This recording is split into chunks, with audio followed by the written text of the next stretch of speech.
Assalamualaikum warahmatullahi wabarakatuh. Perkenalkan, saya Sani Fitriansyah Kurniawan dengan NIM 14106200009. Di sini saya akan mempresentasikan mini skripsi saya yang diajukan untuk memenuhi tugas mata kuliah metodologi penelitian komunikasi kualitatif yang diampu oleh Dr. Kinkin Yuliati Subarsa Putri. Mini skripsi saya berjudul Komunikasi Interpersonal Pelatih terhadap Motivasi Berprestasi Atlet di Persatuan Bulu Tangkis Pondokopi, Jakarta Timur.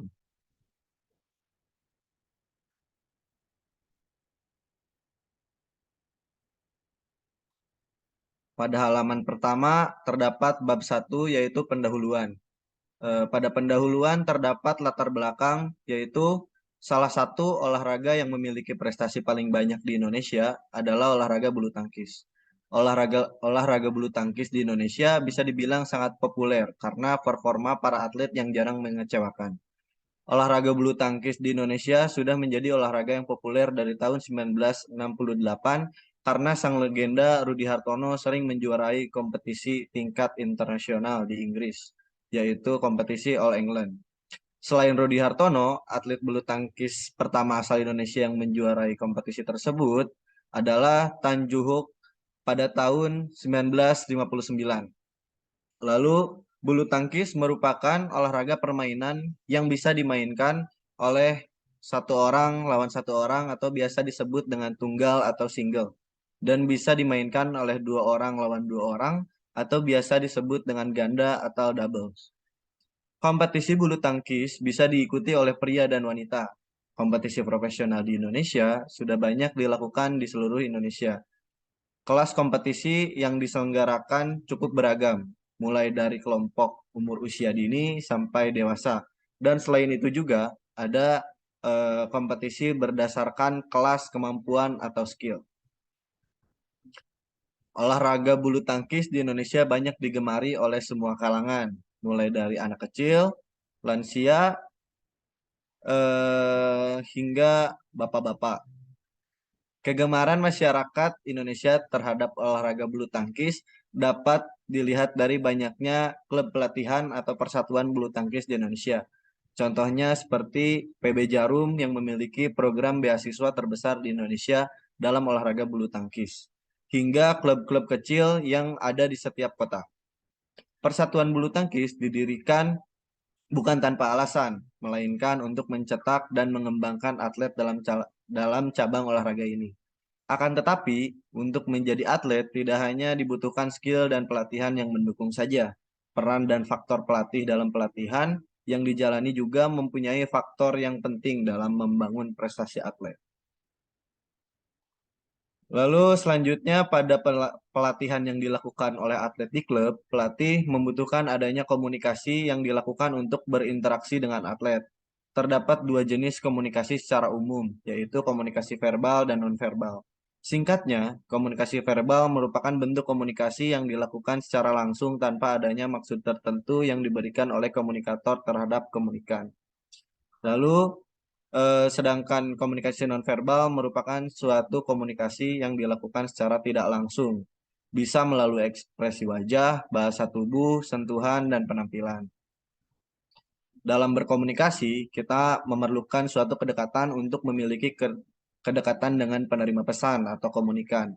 Melalui kedekatan yang telah dibangun, akan menciptakan komunikasi yang dilakukan berjalan dan mengalir dengan baik. Selain itu, kita memerlukan adanya rasa berbalas yang ingin diberikan oleh penerima pesan atau komunikan agar dapat menciptakan terjalinnya komunikasi yang dapat berjalan dengan lebih baik.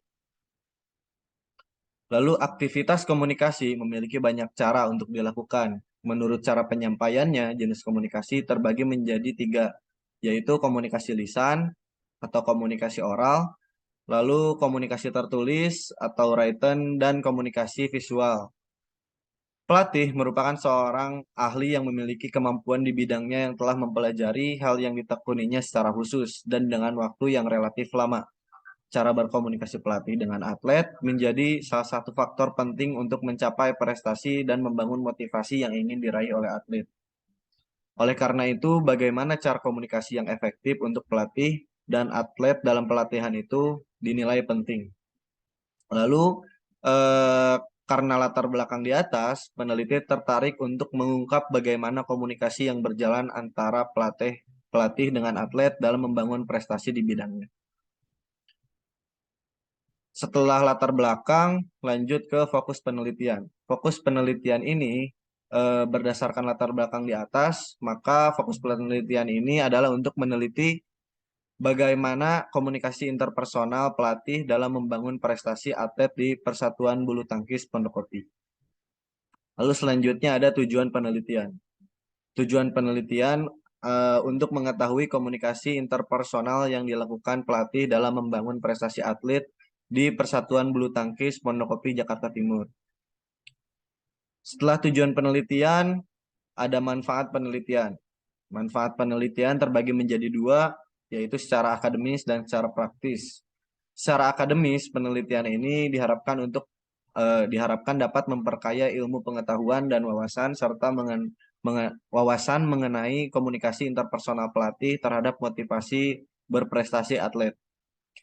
Lalu secara praktis, adanya penelitian ini diharapkan mampu menjadi bahan edukasi dan referensi terkait komunikasi interpersonal pelatih terhadap motivasi berprestasi atlet, serta dapat digunakan untuk acuan pelaksanaan pelatihan di kemudian hari.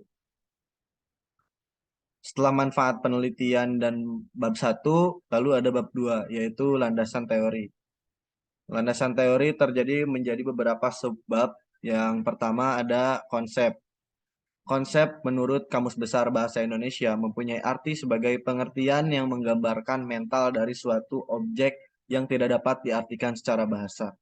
Konsep juga merupakan abstraksi dari suatu ide atau pendapat yang dipahami. Teori yang digunakan dalam penelitian ini adalah komunikasi interpersonal.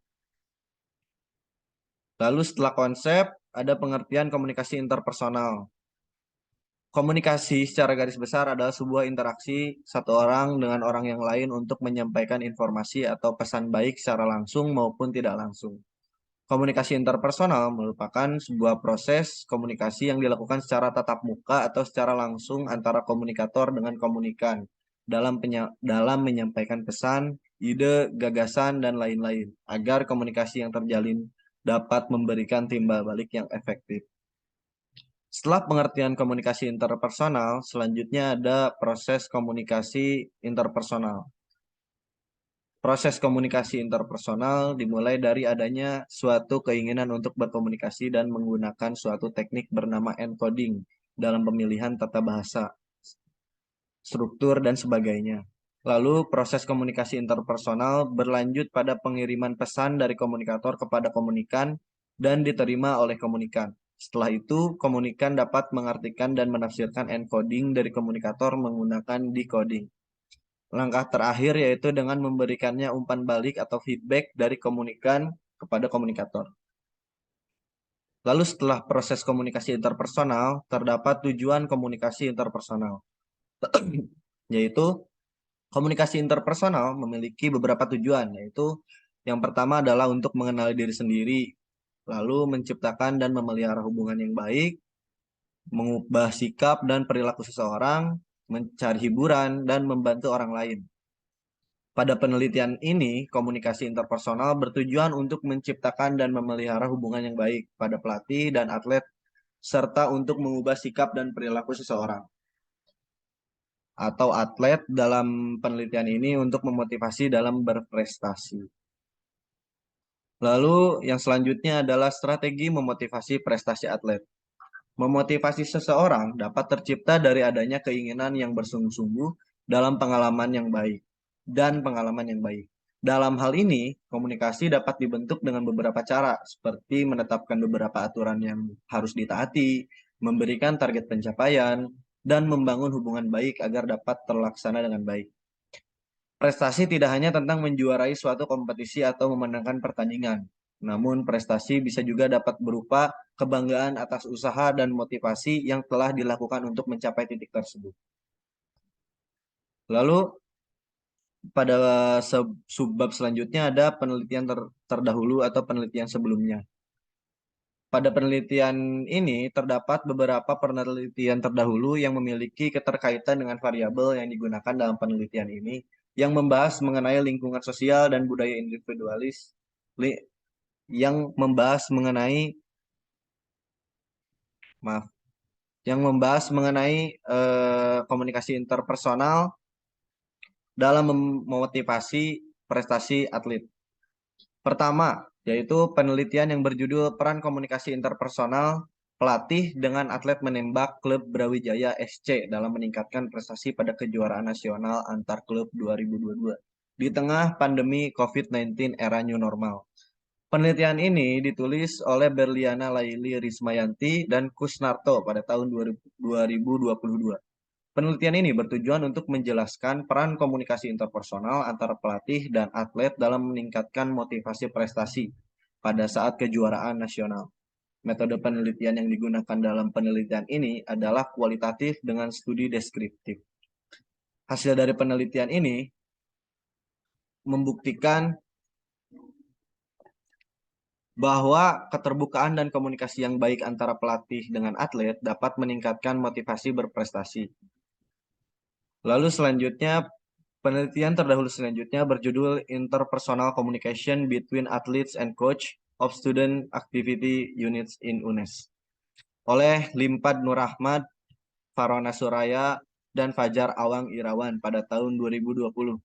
Penelitian ini bertujuan untuk mendeskripsikan hubungan komunikasi interpersonal antara pelatih dan atlet. Penelitian ini menggunakan pendekatan kualitatif dengan metode studi kasus.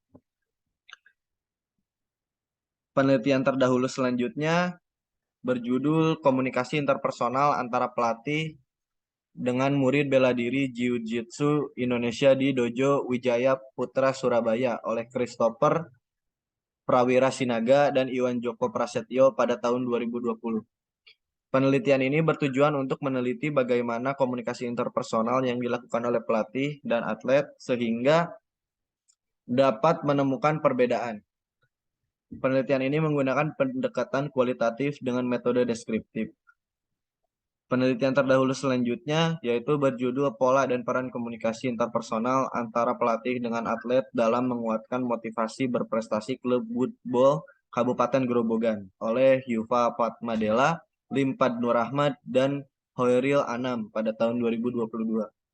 Penelitian ini bertujuan untuk mengetahui pola dan peran komunikasi interpersonal antara pelatih dengan atlet untuk memotivasi berprestasi klub. Metode penelitian ini menggunakan pendekatan kualitatif dengan teknik pengumpulan data observasi, wawancara, dan dokumentasi. Lalu selanjutnya, penelitian terdahulu selanjutnya yaitu berjudul Komunikasi Interpersonal Antara Pelatih dan Atlet dalam Meningkatkan Prestasi di Badminton Pelaju Selection oleh Ratu Mutalela Carapeboka, Aulia Amanda, dan Bangkit Sanjaya pada tahun 2022.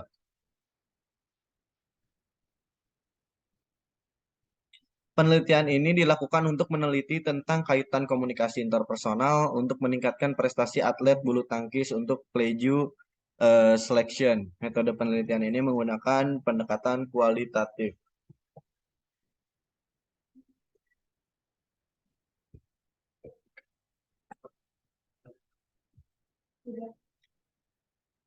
Lalu penelitian terdahulu selanjutnya yaitu berjudul Komunikasi Interpersonal Pelatih Sepak Bola di Unit Kegiatan Mahasiswa Sepak Bola STKIP Taman Siswa Bima oleh Sultan Ari Sandi Mulyadi dan Furkon pada tahun 2022.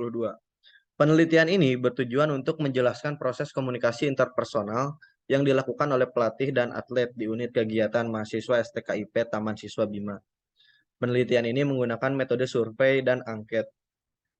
Lalu selanjutnya, penelitian terdahulu selanjutnya berjudul Pola Komunikasi Interpersonal Antara Pelatih dengan Atlet dalam Mendorong Peningkatan Prestasi Atlet Cabur Tarung Derajat Jawa Timur oleh Bima Putra Pamungkas pada tahun 2021. Penelitian ini dilakukan untuk mendeskripsikan pola komunikasi interpersonal yang terjadi antara pelatih dan atlet untuk mendorong prestasi atlet. Penelitian ini menggunakan pendekatan kualitatif dengan metode etnografi. Lalu penelitian terdahulu selanjutnya yaitu berjudul Komunikasi Interpersonal Pelatih dan Atlet Karate dalam meningkatkan prestasi oleh M. Fajar Al-Isfahri pada tahun 2021. Penelitian ini bertujuan untuk meneliti keefektifan dari komunikasi interpersonal yang dilakukan oleh pelatih kepada atlet terhadap prestasi atlet. Penelitian ini menggunakan pendekatan kualitatif dengan metode deskriptif. Lalu selanjutnya adalah penelitian terdahulu yang berjudul Komunikasi Antar Pribadi Pelatih dan Atlet Panahan Pelatda DKI Jakarta oleh Nadia Dwi Oktaviranda, Muhammad Ilham, dan Kus Wahyudi pada tahun 2021. Tujuan dari penelitian ini adalah untuk mengetahui apakah komunikasi antar pribadi yang dilakukan di antara pelatih dan atlet panahan dapat memberikan dampak yang positif bagi prestasi atlet. Lalu metode penelitian yang dilakukan oleh penelitian ini adalah deskriptif dan menggunakan teknik survei. Selanjutnya penelitian terdahulu terakhir adalah komunikasi interpersonal antara pelatih dengan atlet klub futsal putri se-Kabupaten Kepahiang oleh Casey Caroline, Dian Pujianto, Bogi Restu Ilahi, dan Santun Sihombing pada tahun 2021. Tujuan dari penelitian ini adalah untuk mengetahui komunikasi interpersonal antara pelatih dengan atlet futsal putri se-Kabupaten Kepahiang. Penelitian ini dilakukan dengan pendekatan kualitatif dan teknik pengumpulan data berupa observasi, kuesioner, wawancara, dan dokumentasi. Selanjutnya ada tabel perbedaan penelitian terdahulu. Nomor 1 yaitu peran komunikasi interpersonal pelatih dengan atlet menembak klub Brawijaya SC dalam meningkatkan prestasi kejuaraan nasional antar klub tahun 2022 di tengah pandemi COVID-19 era new normal. Peneliti Berliana Laili Rismayanti dan Kusnarto pada tahun 2022. Perbedaan tidak ada. Lalu yang kedua, interpersonal communication between athletes and coach of student activity units in UNES oleh Limpad Nurahmad, Farona Suraya, dan Fajar Awang Irawan pada tahun 2020. Perbedaan yang ada yaitu perbedaan pemanfaatan variabel yang digunakan. Lalu yang ketiga adalah komunikasi interpersonal antara pelatih dengan murid bela diri Jiu-Jitsu Indonesia di Dojo Wijaya Putra, Surabaya oleh Christopher Prawira Sinaga dan Iwan Joko Prasetyo pada tahun 2020. Tidak ada perbedaan. Lalu yang keempat adalah pola dan peran komunikasi interpersonal antara pelatih dengan atlet dalam menguatkan motivasi berprestasi klub football Kabupaten Grobogan oleh Yufa Fatmadela, Limpad Nurahmad, dan Khairil Anam pada tahun 2022 dan tidak ada perbedaan pada penelitian ini. Selanjutnya yang kelima adalah komunikasi interpersonal antara pelatih dan atlet dalam meningkatkan prestasi di badminton Playjus Selection oleh Ratu Mutatela Cara Peboka, Aulia Amanda, dan Bangkit Sanjaya pada tahun 2022 dan tidak adanya perbedaan. Selanjutnya yang keenam adalah komunikasi interpersonal pelatih sepak bola di unit kegiatan mahasiswa sepak bola STKIP Taman Siswa Bima oleh Sultan Arisandi, Mulyadi, dan Furkon pada tahun 2022 serta tidak adanya perbedaan dengan penelitian terdahulu tersebut. Selanjutnya yang ketujuh adalah pola komunikasi interpersonal antara pelatih dengan atlet dalam mendorong peningkatan prestasi atlet cabur tarung derajat Jawa Timur oleh Bima Putra Pamungkas pada tahun 2021. Tidak ada perbedaan. Lalu yang kedelapan yaitu komunikasi interpersonal pelatih dan atlet karate dalam meningkatkan prestasi oleh M. Fajar Al-Isfahri pada tahun 2021 dan tidak ada perbedaan dengan penelitian ini. Yaitu yang kesembilan, komunikasi antar pribadi pelatih dan atlet panahan Pelatda DKI Jakarta oleh Nadia Dwi Oktaviranda, Muhammad Ilham, dan Kus Wahyudi pada tahun 2021 serta tidak adanya perbedaan pada penelitian terdahulu ini. Lalu yang terakhir adalah komunikasi interpersonal antara pelatih dengan atlet klub futsal putri se-Kabupaten Kepahiang oleh Casey Caroline, Dian Pujianto, Bogi Restuilahi, dan Santun Siombing pada tahun 2021. Tidak adanya perbedaan pada jurnal terdahulu tersebut. Lalu selanjutnya ada variabel. Komunikasi interpersonal merupakan faktor penting dalam membangun suatu hubungan yang harmonis antar manusia. Kebutuhan komunikasi interpersonal dalam masalah ini adalah untuk mendeskripsikan apakah komunikasi interpersonal yang dilakukan oleh suatu hubungan dapat berjalan dengan baik dan efektif. Komunikasi interpersonal adalah sebuah proses yang berlangsung antara komunikator dan komunikan. Komunikasi ini dapat digunakan sebagai sarana komunikasi dan pertukaran informasi terhadap pihak yang terkait. Komunikasi ini juga memiliki hubungan yang erat dalam olahraga guna untuk membangun hubungan yang harmonis antara pelatih dan atlet. Lalu motivasi dalam berprestasi atlet merupakan suatu dorongan untuk mencapai titik tertentu dalam mencapai keinginan atlet untuk memiliki prestasi. Motivasi sendiri merupakan sesuatu nilai yang non-materi. Motivasi bisa diartikan sebagai banyak hal dan dimanfaatkan untuk memaksimalkan usaha yang dilakukan. Prestasi merupakan sebuah pencapaian atas sesuatu yang bernilai tinggi. Dalam penelitian ini, peneliti berusaha untuk mendeskripsikan keterkaitan antara motivasi dengan prestasi atlet di Persatuan Bulu Tangkis Pondok Kopi Jakarta Timur. Lalu selanjutnya ada bab 3 yaitu metode penelitian. Yang pertama ada paradigma penelitian. Paradigma menurut Bebi pada tahun 2015 merupakan model atau kerangka kerja yang digunakan sebagai dasar untuk mengamati dan memahami fenomena. Paradigma ini yang digunakan dalam penelitian ini adalah positivisme yang berfokus pada rangkaian sebab akibat yang ditimbulkan oleh komunikasi interpersonal dalam motivasi berprestasi atlet.